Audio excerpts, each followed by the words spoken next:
Bonjour,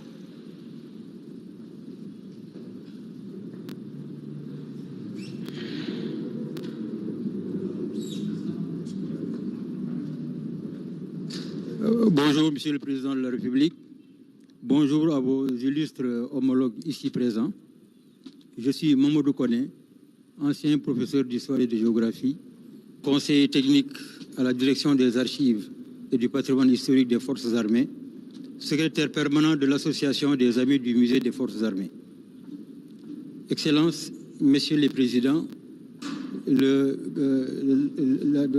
Forces armées vous souhaitent la bienvenue au mémorial de Thiaroye, mémorial dédié aux tirailleurs sénégalais et malgaches qui ont participé à l'avènement du monde libre en faisant donc la Première et la Seconde Guerre mondiale.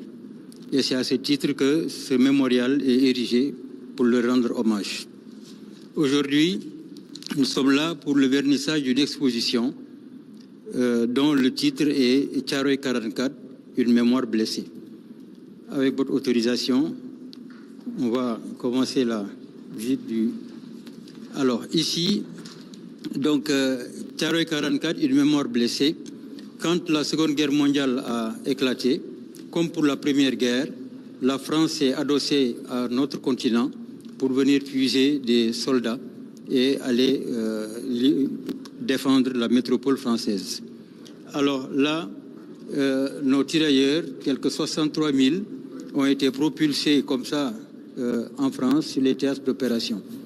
Mais la Seconde Guerre mondiale, qui a débuté en 1939, ne commence pour les combats de l'armée française qu'en mai-juin 1940. Et là, c'est la débâcle. Et c'est une période très sombre dans l'histoire des tirailleurs, puisque l'armée française défaite, les tirailleurs sénégalais se trouvent abandonnés à eux-mêmes et il s'agissait pour eux de se défendre jusqu'au sacrifice suprême parce que les Allemands ne faisaient pas de prisonniers. Et c'est ce qui a fait que durant ces combats, de hauts faits d'armes ont été relevés et ces faits d'armes ont fait l'objet de citations à l'ordre de l'armée et de décorations de la part des chefs qui les ont commandés, qui les ont conduits au feu. Dans ces faits d'armes, nous en avons un certain nombre sur ces tableaux. Celui-ci est le cas d'un jeune moussi du nom de Boké Diarra, 20 ans.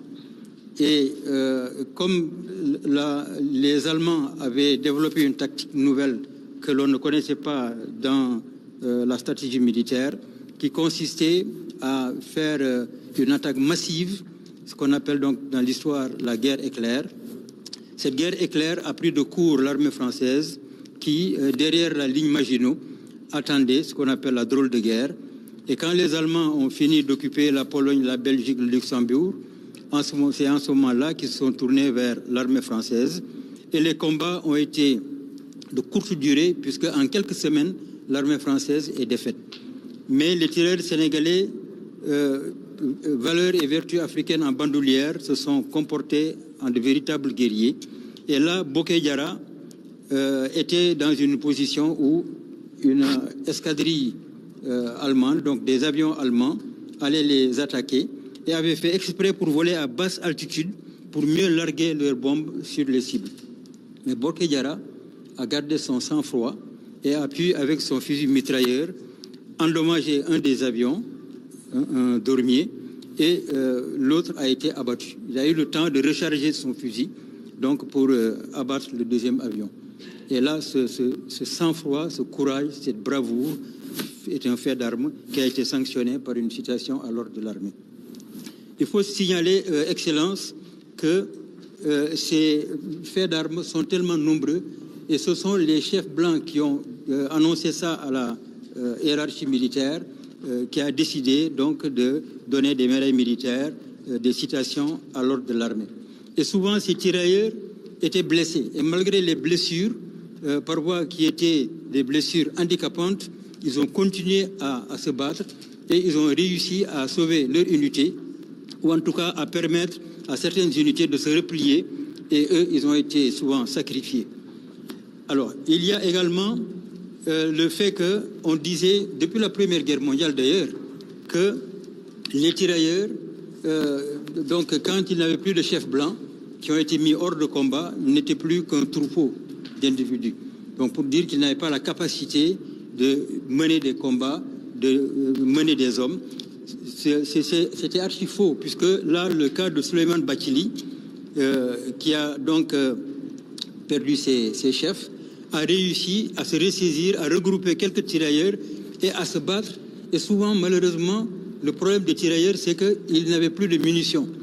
Alors là, ils se sont battus à l'arme blanche et la suite donc, a été sanctionnée par une citation à l'ordre de l'armée et médaille militaire. Souleymane Bathily, d'ailleurs, a fini sa carrière comme lieutenant. Et en 2009, il a été le parrain, en 2010 plutôt, ou 2009, il a été le parrain de la journée du tirailleur. Excellence, nous continuons cette visite et ce tableau reflète la même situation, donc des tirailleurs blessés qui continuent à se battre et qui arrivent donc à libérer peut-être certaines zones. Il a fallu plutôt l'absence de munitions pour que ces tirailleurs soient défaits. Et alors là, nous avons, quand les tirailleurs ont été défaits, nous sommes dans une période où l'armée française, l'armistice a été signé donc au mois de juin, et en ce moment-là, les combats ont cessé. Alors comme les prisonniers étaient très nombreux, les Allemands ont demandé aux Français de déposer les armes et de se mêler à la population civile pour s'en aller. Mais les tirailleurs, on les a isolés. Et souvent, on les a isolés pour que les chefs, les officiers blancs ne soient pas au courant de ce qui va se passer. Et quand on les isole, après, ils sont massacrés. Là, nous voyons un tirailleur du 12e régiment de tirailleurs sénégalais, dont l'unité a été défaite. Et là, je souligne que ce 12e régiment de tirailleurs sénégalais, quand il a été défait, donc les troupes se sont repliées. Et les blessés, on les a amenés. Mais les blessés graves qui ne pouvaient pas être amenés, on les a abandonnés sur le terrain. Et lui, il en fait partie. Et il regarde son bourreau qui est en train de le photographier. Il va être exécuté. Alors, ces exécutions étaient des exécutions sommaires, de masse. Vous voyez, tous ces gens-là, c'est un soldat allemand qui est là debout devant ces massacrés. Et il a fallu l'intervention du commandement allemand même pour que ce massacre-là cesse. Au total, 24 000 soldats ont été tués, alors qu'ils étaient seulement 63 000 à être au front. Alors 24 000 d'entre eux sont tués, et quand l'ordre est venu d'arrêter le massacre, les Allemands qui ne voulaient pas de prisonniers sur leur territoire, donc ont demandé à ce que ces prisonniers-là soient mis dans des prisons à ciel ouvert, qu'on appelle les Frontstalag, en France même. Alors là, on les voit derrière les barbelés, et ils vont subir le martyre dans ces Frontstalag. Surtout la première année, beaucoup vont mourir de faim, de froid, puisque c'est à ciel ouvert, et c'est des gens qui viennent de régions chaudes, donc qui ne peuvent pas supporter le froid, et sans compter les brimades, les privations, les frustrations, et ils vont passer 4 années dans ces prisons-là. Alors, c'est à la faveur des débarquements de Normandie et de Provence en 1944 que, progressivement, les Alliés dominant la situation, les Frontstalag les prisonniers vont être libérés des Frontstalag, et en ce moment-là, évidemment, leurs camarades qui étaient au front et qui avaient continué le combat à partir de 1944, donc on va subir le blanchiment des troupes. Alors, blanchiment des troupes, le martyre que les prisonniers ont vécu dans les camps, dans les prisons à ciel ouvert, les Frontstalag, ajouté au blanchiment donc, de leurs camarades qui continuaient les combats, tout cela a créé des mouvements d'humeur, un malaise. Et les ex-prisonniers demandaient aussi qu'on leur rembourse leur arriéré de solde, leur indemnité de captivité et d'autres pécules de guerre. Or, la France, à l'époque, était dans la dèche, n'avait pas ces moyens-là. Ils ont commencé à faire acte de désobéissance civile. Il fallait rapidement les évacuer avant qu'ils ne gangrènent toutes les troupes qui étaient en métropole à cette époque-là. D'où donc la décision de faire partir ces 2000 tirailleurs, dont 315 ont refusé de partir. 400 auraient débarqué à Casablanca, ce qui est archi faux, parce que dans le carnet de bord donc signé par le chef de bataillon qui menait ce contingent-là, il a écrit « rien à signaler ». Donc 400 tirailleurs ne pouvaient pas descendre à Casablanca. Et les chercheurs pensent que cela, c'est pour amoindrir le nombre de futures victimes. Parce qu'officiellement, c'est 1280 qui sont arrivés à Dakar. Et la recherche aujourd'hui avance d'autres chiffres, mais qui ne sont encore que des hypothèses. Et on a l'espoir qu'on va accéder à cette vérité historique. Alors, ce qu'il faut retenir dans tout cela, c'est que, Excellences, Messieurs les Présidents, ces jeunes Africains avaient été arrachés de leur famille, arrachés de leur terroir, propulsés sur des théâtres d'opération où il fallait faire face, en plus de l'ennemi, au froid. Il fallait faire face à l'éloignement familial. N'oublions pas que ce sont des jeunes. Et ils ont résisté. Ils ont donc vécu tout cela avec courage, avec bravoure, mais surtout avec dignité. Alors, et nous pensons que le 80e anniversaire donc, du massacre de Thiaroye, ces jeunes qui arrivent à Thiaroye, auréolés de tout ce passé glorieux, qui n'ont d'autre salaire que le massacre que tout le monde connaît. Et là, on espère que cette année, on va accéder à cette vérité-là pour que ces victimes puissent reposer en paix dans leur tombe. Je vous remercie de m'avoir accordé votre attention. Merci.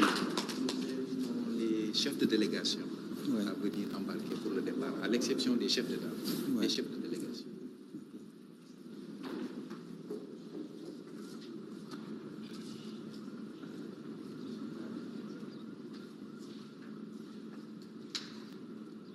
waaw gis ngeen ko nag gannaaw explication yi nga xamante ne def nañ ko ci fi nga xamante ne moo di musée bi nag par l'intermédiaire du professeur Mamadou Koné di wax rek li nga xamante ne moom la tirailleurs yi doon dund ci fi nga xamante ne moo di France rawatina jamonoy guerre mondiale bi muy ñoo xamante ne dañoo def seen kem kàttan wane seen jàmbaarte donte bu ñu demoon ba